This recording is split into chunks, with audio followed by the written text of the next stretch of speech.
చిన్న పిల్లలు స్కూల్కి వెళ్ళాలన్నా ఎగ్జామ్స్ రాయాలన్నా గైడ్ చాలా ముఖ్యం అని చెప్పని ఇంట్లో పెద్దలు చెప్తుంటారు. ఒక మనిషికి దిశానిర్దేశం చేయడానికి గైడ్ పాత్ర చాలా ఉంటుంది. ప్రస్తుతం మనం వైజాగ్ రైల్వే స్టేషన్లో ఉన్నాం. ఇక్కడ నుంచి పర్యాటక శాఖ ప్రత్యేక కంపార్ట్మెంట్లో టూరిస్టులందరినీ తీసుకెళ్ళి అరకు తీసుకెళ్తుంది. ఆ అరకులో ఉన్నటువంటి అందాల్ని టూరిస్టులకు చూపిస్తూ కొంతమంది గైడ్స్ని కూడా వాళ్ళు ఫాలో చేస్తూ ఎక్స్ప్లెయిన్ చేస్తూ ఉంటారు. మరి గైడ్తో పాటు మనం కూడా వెళ్దామా? రెడీ.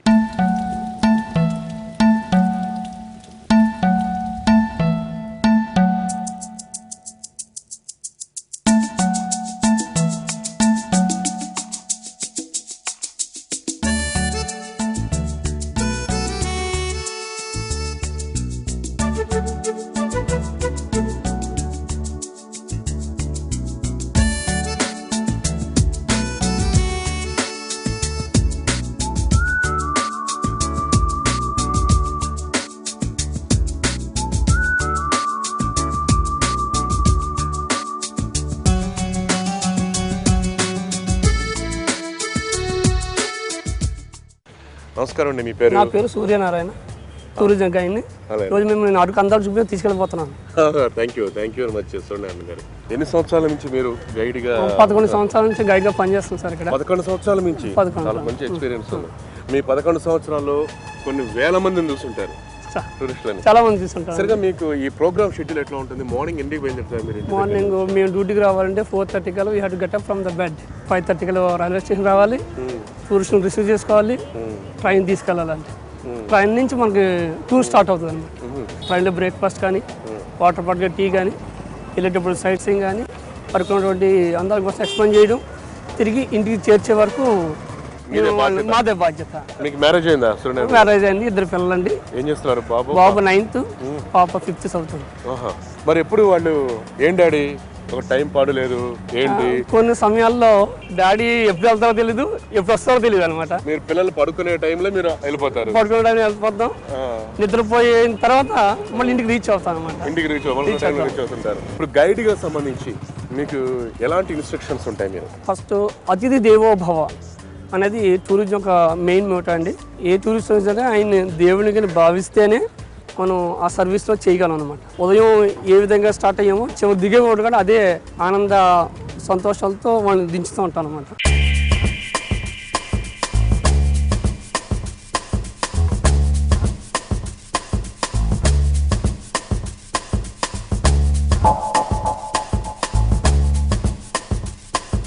కేవీ రావడం మా కొలీగ్ అండి, మంచి dynamic and daring guide. Good morning all of you. నా పేరు సూర్యనారాయణ. ఈరోజు మనం అరకు వెళ్ళిపోతున్నామండి. విశాఖపట్నం నుంచి అరకు వెళ్ళడానికి ఈ ట్రైన్లో 4 గంటల సమయం పడుతుందన్నమాట. ఈ 4 గంటల జర్నీలో 8:30 తర్వాత అంటే 55 కిలోమీటర్ తర్వాత ఈ ట్రైన్ సుందరాతి సుందరమైనటువంటి తూర్పు కనుమల్లోంచి వెళ్ళిపోతుందన్నమాట. ఆ సమయంలో మన ట్రైన్లో కుడి పక్కన మంచి లోయలు కనిపిస్తుంటాయి, అదేవిధంగా ఎడం పక్కన కొండలు, లోయలు, జలధారలు అంటే వాటర్ ఫాల్స్ అనమాట. ఈ మధ్యలో 52 సొరంగాలు ఉన్నాయి. 52 సొరంగాలు వచ్చి ట్రైన్ వెళ్ళేటప్పుడు వీ కెన్ ఎంజాయ్ లాట్. దానికోసం మనం ఈ ట్రైన్లో ప్రయాణం చేయాలి.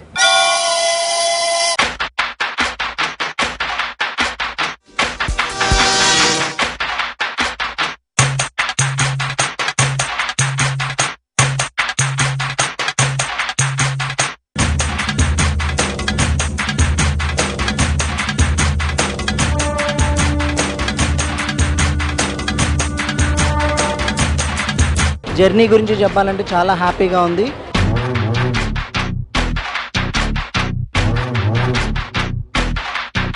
ఈ ట్రైన్ జర్నీ చాలా హ్యాపీగా ఉంది, చాలా థ్రిల్లింగ్గా కూడా ఉంది.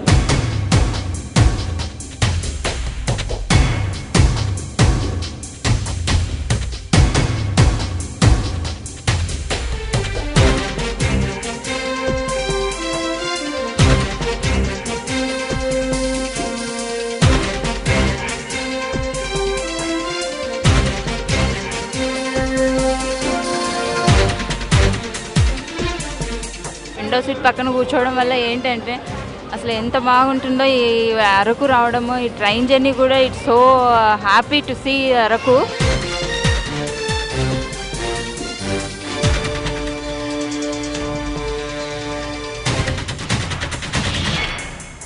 4 గంటల సుదీర్ఘ ప్రయాణం చేసి వైజాగ్ నుంచి అరకు రైల్వే స్టేషన్లోకి వచ్చాం. ఇక్కడి నుంచి ప్రకృతి అందాలు చూపించడానికి మన గైడ్స్ ఇంతమంది అతిథులతోటి సిద్ధంగా ఉన్నారు. ఇక్కడ నుంచి టూరిజం వాళ్ళ బస్సులో మనం అరకు అందాలను చూడబోతున్నాం. సార్ ఇప్పుడు చెప్పండి. మనం స్టేషన్ బయటకు వెళ్తాం, మా బస్సులు ఉంటాయండి. మరి ఆల్రెడీ మనం వాళ్ళకి చెప్పాం కదండి, బస్ నెంబర్ 1, 2, 3 అని. ఎవరు కట్టించిన బస్సులో వాళ్ళు ఉంటారనమాట.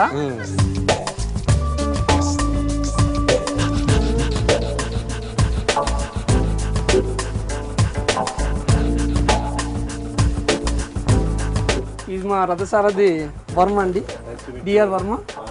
విశాఖపట్నం వరకు మనం క్షేమంగా తీసుకెళ్లే రథసారథి అనమాట. నన్ను మర్చిపోయిన పర్లేదు, ఆయన మర్చిపోకూడదు. ఓకే అండి, మనం ఆంధ్ర ఊటీ అంటే అరకు ప్రాంతంలో ఉన్నాం. ఈ అరకు అనేది సముద్ర మట్టానికి nearly 917 meters above the sea level, approximately 3100 feet. మనం very near to Andhra Orissa border. మీరు అరకులో చూడాలంటే చాలా సుందరమైన ప్రాంతం. ప్రతిరోజు కూడా సాయంత్రం పూట వర్షం పడుతుంటుంది ఇక్కడ. అదేవిధంగా అరకులో మీకు చూపించేవి నేను Padmapuram botanical garden, tribal museum అండి. పద్మాపురం అనేటువంటి గిరిజన గ్రామం పక్కన మనం ఇప్పుడు వెళ్ళబోతున్న ప్లేస్ ఉంది కాబట్టి ఆ యొక్క గార్డెన్ పేరు పద్మాపురం గార్డెన్. ఈ చుట్టుపక్కల ఉన్నటువంటి గిరిజన స్టూడెంట్స్ అందరికీ ఒక ఎడ్యుకేషన్ సెంటర్గా, బొటానికల్ సెంటర్గా ఏర్పాటు చేశారనమాట. మా రథసారథి గారు వర్మ గారు బస్ స్టార్ట్ చేసి పద్మాపురం గార్డెన్ తీసుకెళ్ళాలి.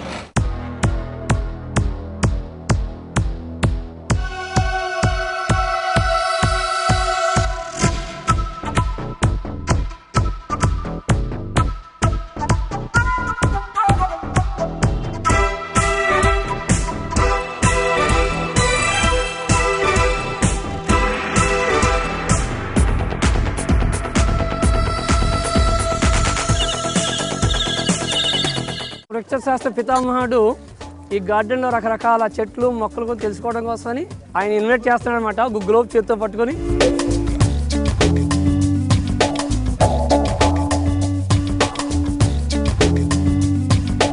ఓకే అండి, ఒకసారి ఇవి మనకి కుడి పక్కన కనిపించేవి కర్పూరం చెట్లు అనమాట. మన 25 నిమిషాలు బయటకు వచ్చారు. We will complete this visit with in 25 minutes.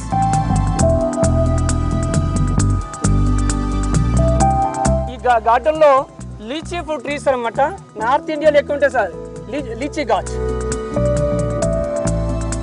ఒకసారి చూడండి సార్, ఇది ఎర్ర చందనం. ఈ చెట్టు 30 సంవత్సరాలు నిండితే మన గంధం వాసన వస్తుంది అనమాట. అంతవరకు పక్కవానికి లేదు కాబట్టి స్మెల్ రాదు. This one araucaria. In office we're using daily life one type of gum. That gum we're making from this tree milk.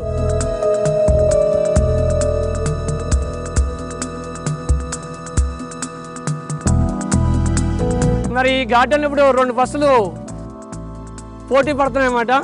Bus number 1లో మా గైడ్ కేవీ రావణ తీసుకెళ్తున్నాడు. బస్ నెంబర్ 3 ముందుకు వెళ్తున్నాం. వాళ్ళు డైరెక్షన్ చేంజ్ చేసుకున్నారు అనమాట మీ కన్వీనియంట్ కోసం. ఇది యాలకుల మొక్క అండి. ఈ యాలకులు అనేది అక్టోబర్ నెలలో క్రాప్ సీజన్. అడుగు నుంచి ఒక బడ్లాంటిది వస్తుంది అనమాట, ఓ మొగ్గలోకి వస్తుంది. ఆ మొగ్గ 15 నుంచి 20 పళ్ళు లేదా 12 నుంచి 15 పళ్ళు. అక్కడ బలాన్ని బట్టి ఫ్రూట్స్ పెరుగుతుంటారు అనమాట.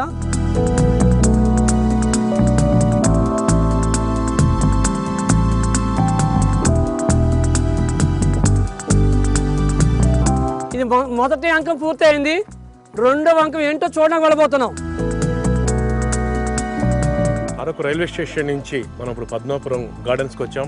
ఈ పద్మాపురం గార్డెన్స్లో ఔషధ మొక్కల గురించి చాలా చక్కగా సూర్యనారాయణ గైడ్ అందరికీ వివరిస్తూ చెప్పారు. దాంతోపాటుగా మధ్య మధ్యలో కొన్ని చమక్కులు, అలాగే కొన్ని జోక్స్గా పిలుస్తూ టూరిస్టులని ఎంటర్టైన్ చేస్తూ వచ్చారు సూర్యనారాయణ గారు. దీంతోపాటు మనం వైఎస్ఆర్ గారు ఉన్నారు, వై శ్రీనివాసరావు గారు. ఆయన కూడా మ్యూజియం నుంచి ఒక బ్యాచ్ తీసుకొని వచ్చారు వైఎస్ఆర్ గారు. సూర్యనారాయణ గారు, మీరు ఇద్దరు ఇట్లా మీరు చూస్తున్నాం కదా, ఇలా రోజు మీరు పెద్దగా అరవాల్సిందేనా?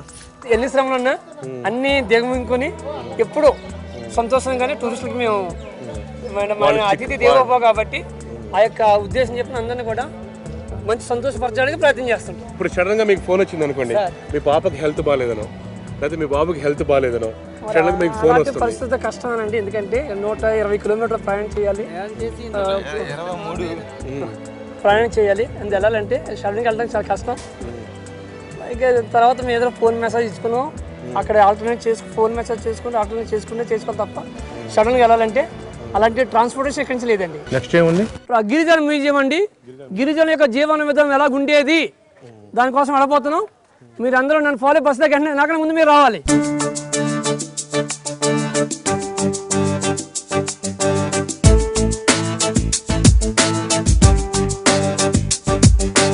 మనం పద్మాపురం ఘాటిని ముగించుకొని గిరిజనుల యొక్క జీవన విధానం ఎలా ఉంటుందో చూడడం వెళ్ళబోతున్నాం.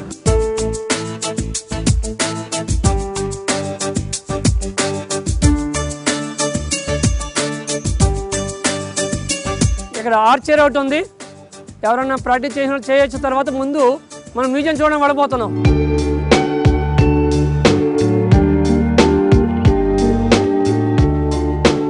మార్నింగ్ కలిసినప్పుడు ఎలాగా వాళ్ళు ఒకరికి తెలియపరుచుకుంటారు. మనం ఉదయం వేసిన గుడ్ మార్నింగ్ అని చెప్పుకుంటాము. వాళ్ళు ఇలాంటి culture at the time of marriage చేసుకున్నప్పుడు నోటితో నీళ్ళు తీసుకుని ఎవరినైతే పెళ్లి చేసుకోకపోతే వాళ్ళ మీద వస్తున్నాడు అనమాట. వాళ్ళు చాలా దూరం వెళ్ళి నీరు మరి ఉదయం సాయంత్రం తెచ్చుకోవడం కష్టం కాబట్టి 6 బిందులు ఒకేసారి చేస్తుంటారు. మరి అది స్త్రీలే చేస్తుంటారు, ఎక్కువ మగవాళ్ళకి మనకు కనిపించరు.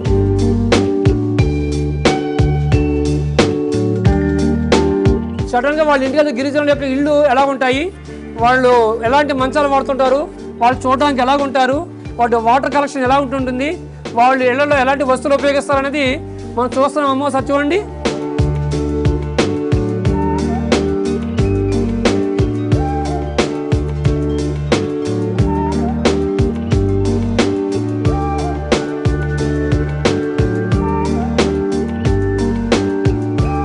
సంవత్సరాల నుంచి చెప్పింది ఇలా చెప్తూనే ఉన్నారు. మీకు బోర్ అనిపించట్లేదా? మరి నాకు బోర్ అయినా వచ్చే టూరిస్ట్ కొత్తలు కాబట్టి so I'm happy with every day వాళ్ళతో. అంటే రకరకాల మరి ఈ రోజు టూరిస్ట్ మళ్ళీ రారు కదండి. సో ఏ రోజు ప్రతిరోజు కొత్తదనమే మాకు కనిపిస్తుంది కాబట్టి ఆ కొత్తదనంతో మేము సంతోషంగా చెప్పుకొని వెళ్ళిపోతున్నాం అనమాట. ఎక్కడ ఈ టూరిస్ట్ కన్నా హెల్త్ ప్రాబ్లం వచ్చినప్పుడు మీరు ఏం చేస్తారు? సో మీరు ఇది సెంటర్ పాయింట్ కాబట్టి ఇక్కడ 108 సర్వీసెస్ కానీ 104 సర్వీసెస్ ఉన్నాయి. ఇక్కడ మంచి హాస్పిటల్ ఉందండి. ఇది అనంతగిరిలో ఇంకో హాస్పిటల్ ఉంది. ఈ ప్రెమిస్లో ఏం చేయాలి సరే మేము immediately we will take care of the tourist. So అది కూడా మేమే చూసుకుంటామండి. గైడ్ అంటే కేవలం ఒక టెక్స్ట్ బుక్లో ఉన్నట్టుగా క్వశ్చన్ ఆన్సర్స్గా ఇది ఇలా ఉంది, ఈ పర్యటన దీన్ని ప్రాసెస్ అని చెప్పడమే కాదు, ప్రతి టూరిస్ట్ కేరింగ్ తీసుకోవడం కూడా వాళ్ళ బాధ్యత కూడా.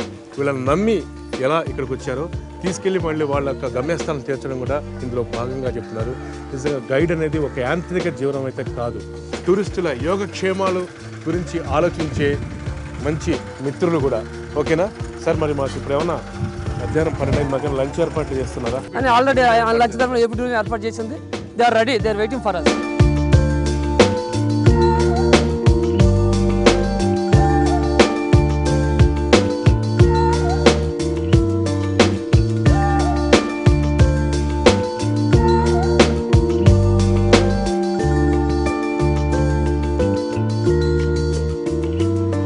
భోజనాలు అయిపోయిన తర్వాత మనందరూ కొద్దిగా రిలాక్సేషన్ అవ్వడానికి రెస్టారెంట్ ప్రెమిస్లో ట్రైబల్ దింసా డ్యాన్స్ అని అన్ని రకాల జాతులు కలిపి వేసిన ప్రోగ్రామ్ అనమాట. ఈరోజు మా టూరిస్టుల కోసం ఆ ప్రోగ్రామ్ ఉంటుంది.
థింసా డ్యాన్స్ చూసాం కదా. ఇప్పుడు ప్రస్తుతం మనం గాలికొండలకు వచ్చాం. చాలా వండర్ఫుల్ వ్యూ పాయింట్. ఏపీ టూరిజంలో ఇది ఒక మంచి స్పాట్ కూడా. దీని గురించి ఒకసారి మనకు సూర్యనారాయణ వివరిస్తారు. మనం ఇప్పుడు చూస్తున్నటువంటి ఈ వ్యూ అంతా చూస్తే సుమారు 40 గిరిజన గ్రామాలు ఈ వ్యాలీలో ఉంటాయండి. 45 గిరిజన గ్రామాలు. ఇదే వ్యాలీలో మన ప్రపంచంలో 2 ఎత్తైన బ్రాడ్గేజ్ రైల్వే ట్రాక్ మనం చూస్తున్నాం. ఈ లైన్ చూసారా? ఈ లైన్ ఇలాగే వెళ్ళి ఇక్కడ కరకవలస ఉన్నటువంటి ఊరు ఉంది. కరకవలస దాటుకుని సిమిని కూడా రైల్వే స్టేషన్. ఇక్కడ అది ప్రపంచంలో ఎత్తైన బ్రాడ్గేజ్ రైల్వే ట్రాక్ అది. సో మనం ఈ వ్యాలీలో చూడబోతున్నాం.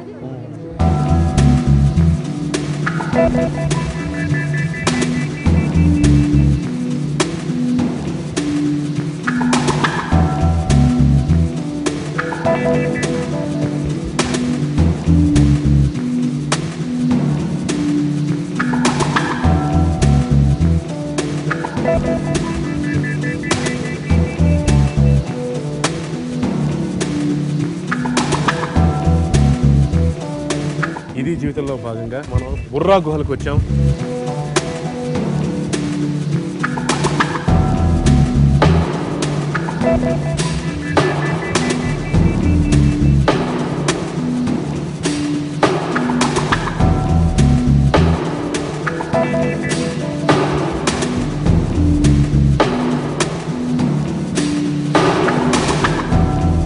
బుర్రా కేవ్స్ ప్రస్తుతం మన ఎంట్రన్స్ లో ఉన్నాం.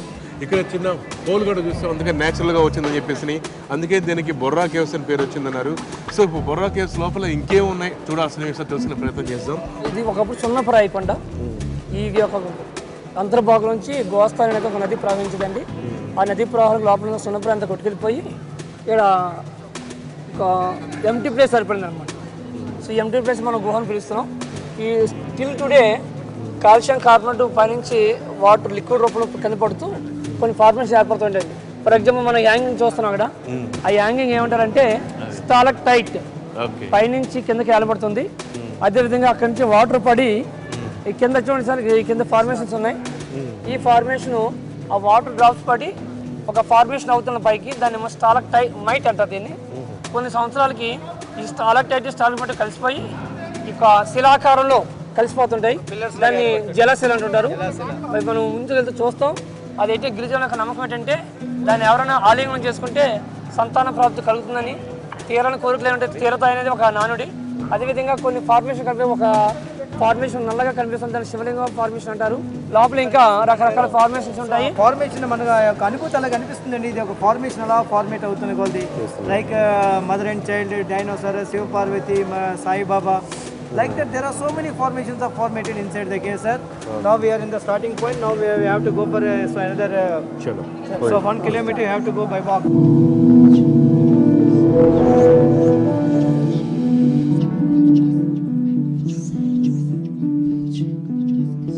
బ్రెయిన్ షేప్ ఫార్మేషన్ ఓపెన్ చేస్తే ఏ విధంగా కనిపిస్తుందో ఆ విధంగా ఫార్మ్ అయింది. ఇక్కడ పైనుంచి పడేటువంటి వాటర్ తో ఫార్మ్ అయిందండి. ఇది బ్రెయిన్ షేప్ ఫార్మేషన్.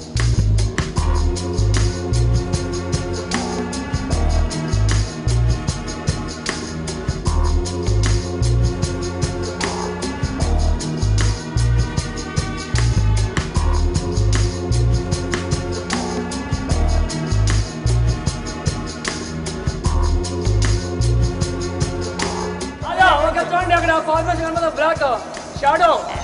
అది ఎలా కనుక మీకు చింపాంజీ చూడండి. ఆ డాట్ కదా షాడో ఉంది కదా,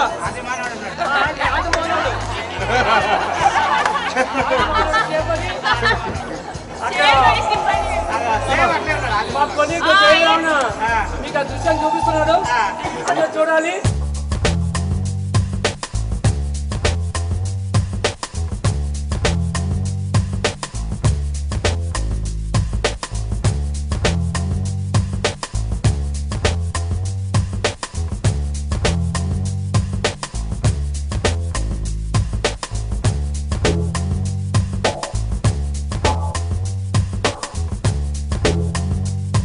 బుర్రా కేవ్ గుహలన్నీ చూసి వచ్చాం. ఇప్పుడు ప్రస్తుతం ట్రిప్ అయిపోయింది. మళ్ళీ ఇప్పుడు అందరూ వైజాగ్ బయలుదేరుతున్నాం. సో ఈ ఎక్స్పీరియన్స్ ఎలా ఉంది, గైడ్ల పర్ఫార్మెన్స్ ఎలా ఉంది, ఒకసారి మనం అందరం వచ్చినటువంటి గెస్ట్ టూరిస్టులు అందరూ మనం మాట్లాడే ప్రయత్నం చేద్దాం. హాయ్ అందరూ, good evening. You're from NTV. Nice to meet you all of you. So morning నుంచి మీతో కలిసి మేము వస్తున్నాం. ట్రైన్లో కూడా మీతో పాటు మేము ఉన్నాం. ఎలా ఉంది ఓవరాల్గా ఈ ట్రిప్ మీకు? చాలా బాగుంది. Guides they are excellent. Very nice trip with our guides and NTV people. Exciting ఉంది, మొత్తం అన్ని క్లియర్గా చెప్పారు, చాలా కోఆపరేషన్ ఉంది. ఓకే, మీ గైడ్ బాబాయ్లు ఎట్లా ఉన్నారు? ఇంకా వాళ్ళకి కొంచెం ఇంకా ఇన్పుట్స్ ఇస్తే వాళ్ళు ఇంకా బాగా ఆర్గనైజ్ చేయగలరు. बहुत अच्छे गाइड भी बहुत स्मार्ट है, बहुत एंजॉय किया हम लोग. గైడ్స్ ఎక్కడెక్కడ ట్రైన్లో వెళ్తున్నప్పుడు కూడా నెక్స్ట్ ఈ వాటర్ ఫాల్ వస్తుంది, నెక్స్ట్ ఇక్కడ ఈ స్పాట్ వస్తుంది, రెడీగా ఉండండి అని చెప్పడం వల్ల చాలా హెల్ప్ అయిందండి. చాలా బాగుంది. ఓకే, గైడ్స్ కూడా వాళ్ళ సజెషన్స్ చాలా బాగున్నాయి. రమణ సార్ సాంగ్స్ కూడా బాగున్నాయి. ఇప్పుడు మన ప్రయాణం ఇక వైజాగ్ అయిపోయిన తర్వాత ఎవరి పాటికి వాళ్ళు డిస్పర్స్ అయిపోవడమే.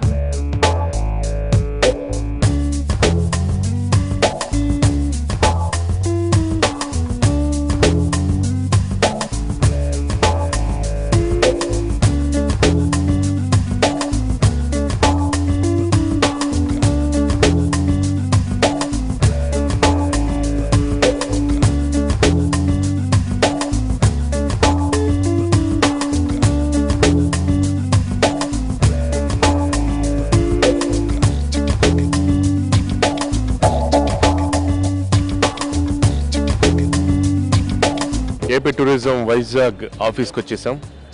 గెస్టులందరూ వచ్చిన టూరిస్టులందరూ ఎవరు వాళ్ళకి హ్యాపీగా వెళ్ళిపోయారు. మిగిలిన వీళ్ళు ముగ్గురు గైడ్స్ మాత్రం మళ్ళీ మనతో ఉన్నారు. రేపటికి వచ్చే కొత్త అతిథుల కోసం ఇవాళ నుంచే ప్లాన్ చాకౌట్ చేసుకుంటున్నారు. ఎలా ఉంది వీళ్ళకి యాజ్ ఎ గైడ్ వీళ్ళ లైఫ్ ఎలా ఉంది, వాళ్ళతో మాట్లాడి చివరికి తెలుసుకునే ప్రయత్నం చేద్దాం. ఇది మా జీవితానికి వస్తే కనుక చాలా హ్యాపీగా ఉంది సార్ ఇది. కానీ ఈ రోజున మేము ఇంత హ్యాపీగా ఉండడానికి కారణం మ్యాక్సిమం ఏపీ టూరిజమేనండి. ఏపీ టూరిజం కానీ లేకపోతే మా జీవితంకి ఎక్కడున్నా మాకే తెలియదండి. కోఆర్డినేషన్, సహాయ సహకారాలు మాకున్నాయి కాబట్టి మేము ఎంత చక్కగా టూర్ చేయగలుగుతున్నాం సార్. నిజంగా వాళ్ళు కానీ మాకు సాయం చేయలేకపోతే కనుక మేము ఇంత టూరిస్టుల నుంచి ఎంత బాగా చేశారనే ఈ మాటలు నిజంగా మాకు ఫీడ్బ్యాక్ అంత బాగా వచ్చి ఉండేది కాదు. కాబట్టి మేము వీళ్ళందరికీ కృతజ్ఞతలు తెలుపుకుంటున్నాం సార్. మీరు పర్సనల్ లైఫ్ చాలా కోల్పోతున్నారు. అంటే మీ భార్య, మీ పిల్లలు, ఇప్పుడు మీ పిల్లలు పడుకునే టైంకి నేను నిద్రలేసి వస్తారు, మళ్ళీ మీరు పోయి ఎన్ని వర్క్ చూసుకొని మళ్ళీ పోయేసరికి అందరూ పడుకుంటారు. ఆ బాధ అనిపించట్లేదా? సార్ బాధ అంటే సార్ మరి జీవితంలోనే మనం ముందడుగు వేయాలంటే మనం ఏదో చేయక తప్పదండి కంపల్సరీ. మా సార్థక బాధలు ఉన్నా సరే, సార్థక బాధలు ఏమైనా సరే మేము చెప్పుకుంటూ మా ఫ్రెండ్స్ కొలీగ్స్ ద్వారా మా బాధలు మేమే అధిగమించుకుంటూ మేము మా టూర్ని మేము సక్రమంగా నడిపిస్తూ మా లైఫ్ని మేము జీవనంలో సాగదీసి నెమ్మదిగానే మరాగానే క్లియర్గా అలాగా ముందుకి అలా తీసుకుని వెళ్తున్నామండి. So we don't have any retirement లేదండి. అప్ టు మా సాయశక్తులు ఉన్నంత వరకు మేము ఏపీ టూరిజంకి మేము కృషి చేసి safety, security, punctuality sir. Yes sir. మీకు ఓవరాల్గా మీ ఎపిసోడ్ మీ దినచర్యలు ఎప్పుడు మీకు బోర్ కొట్టలేదా? టూరిజం గైడ్ అంటే ఎవర్ గ్రీన్ అండి. మేము ఆనందంగా ఉంటూ వచ్చిన టూరిస్ట్ని కూడా ఆనందపరిచేటువంటి బాధ్యత గైడ్ మీద ఉంది కాబట్టి ఆ బాధ్యత 100% నిర్వర్తించడానికి మాకు మేనేజ్మెంటు బ్యాక్, మేము కూడా ఇంట్లో సమస్యలు ఉన్నప్పటికీ అవన్నీ పక్కన పెట్టుకుని టూరిస్ట్ కోసం సర్వీస్ చేస్తున్నాం. రోజు వాళ్ళకి ఇదే దినచర్య. ఈ దినచర్యలో కించిత్తు మాత్రం కూడా మేము ఏమాత్రం అలసిపోం. అతిథి దేవోభవ అన్న నాడుకు మేము కట్టుబడి ఉంటాం. మా టూరిజం డిపార్ట్మెంట్కి మేము సదా కృతజ్ఞతలుగా ఉంటామని చెప్తూనే ఉన్నారు కూడా. ఇప్పటికీ వీరు దినసరి వేతన కార్మికులే. దినదిన ప్రవర్ధమానంగా వాళ్ళ టూరిజానికి ఇతోదిగా సాయం చేస్తూ వీళ్ళు మాత్రం అలా తమ వంతు బాధ్యతగా ముందుకు నడుస్తూనే ఉన్నారు. ఇది జీవితం.